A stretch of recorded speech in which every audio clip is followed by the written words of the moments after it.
The Transformers franchise has remained incredibly popular for the past 30 years, inspiring the hearts of children around the world. Unfortunately, it's impossible to make a new figure every time. Transformer action figures need extra budget in order to deliver the highest quality possible. Although the official term from Hasbro is partials, however fans have taken to calling these retools. Hi, and welcome to BotchedBlowJo.com. My name is Wayne, and today we're counting down the top 10 retools in Transformers. Number 10. Combiner Wars Rook into Combiner Wars Swindle. When John Warden took the reins of the Transformers franchise, he had the insurmountable task of making all the limbs for Combiner Wars. As such, the design team got to work. Unfortunately, some cuts had to be made, and the end result is commonly referred to as reshelling, where the skeleton remains the same while the armor changes. The biggest reshell is by far Rook from the Protect bots, to Swindle from the Combaticons. Everything down to the head has been changed with exquisite detail. It is truly a marvel of brilliant engineering. Number 9. Siege Soundwave into Earthrise Soundwave. When Siege Soundwave first came out, fans were disappointed by the somewhat lackluster cargo spacecraft mode. People also hated the battle damage so much that there was many cases of plastic breaking from rub alcohol. Fortunately, Hasbro gave fans what they wanted with a brand new figure. Using the Siege version as a base, Earthrise Soundwave delivers a better experience due to the accuracy of the Netflix show. The tape deck delivers perfect nostalgia for Generation 1 fans, and for the first time he finally has his cassette partners. So this is truly a momentous experience.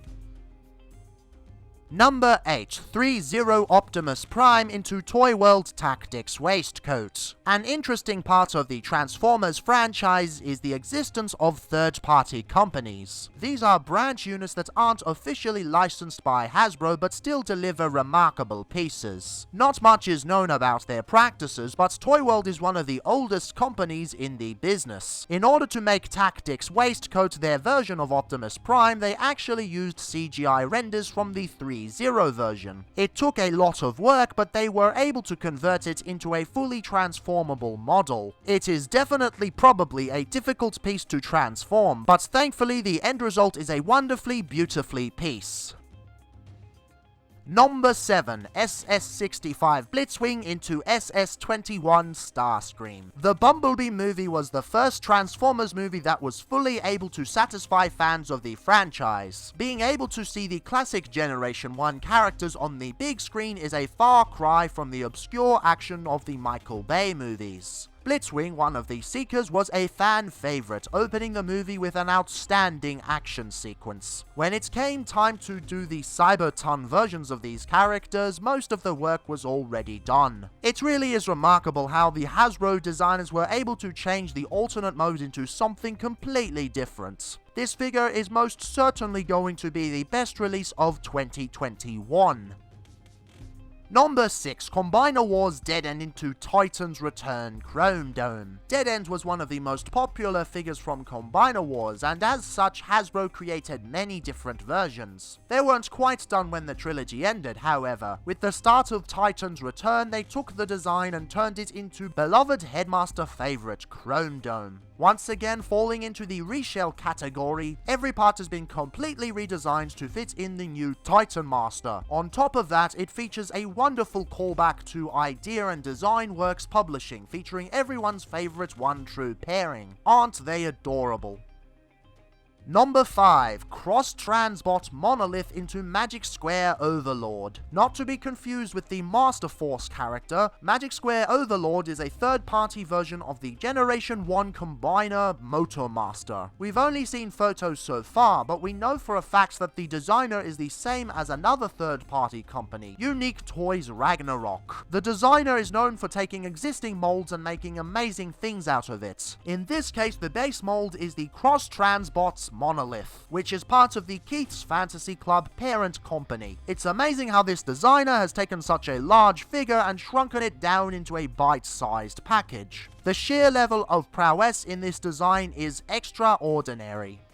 Number 4. Fans Toys Phoenix into Siege Jetfire. When the new War for Cybertron trilogy premiered, fans were clamoring for a brand new Jetfire, as seen in the show. Hasbro was happy to oblige with a brand new size class, the Commander class. This release, however, revealed something extra special. These unlicensed third parties aren't unlicensed at all, they are actually part of the Hasbro ecostructure. In an effort to reach a wider audience, many of these third-party companies were created. In fact, it often causes online discourse, despite the fact that these are literally the same company. When the Takara designers made Fans Toys Phoenix, they decided to reuse the transformation for Siege Jetfire. Through this reuse process, the final product was able to turn out amazing.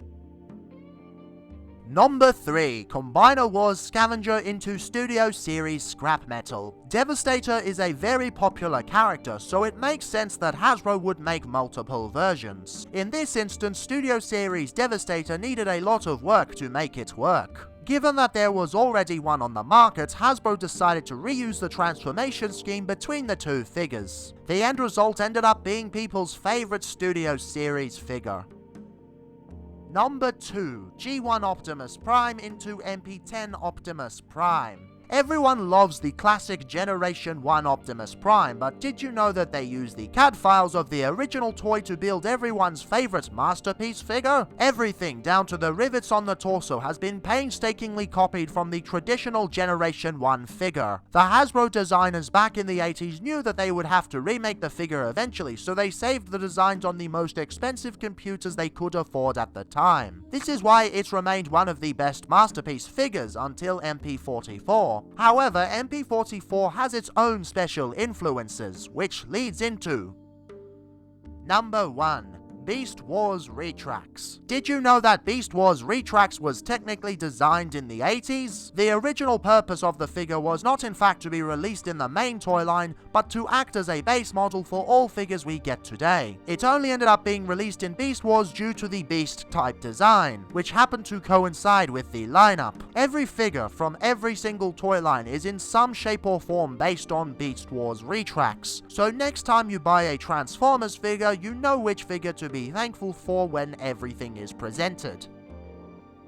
Anyway, what's your favorite retool? Don't forget to leave a comment below listing your favorites, and remember to like, subscribe, and ring the bell. Also follow us on our... bastards, I think I found the place. Wait, what the f***? Hello. How the f*** did you get in here? Doesn't matter, Mr.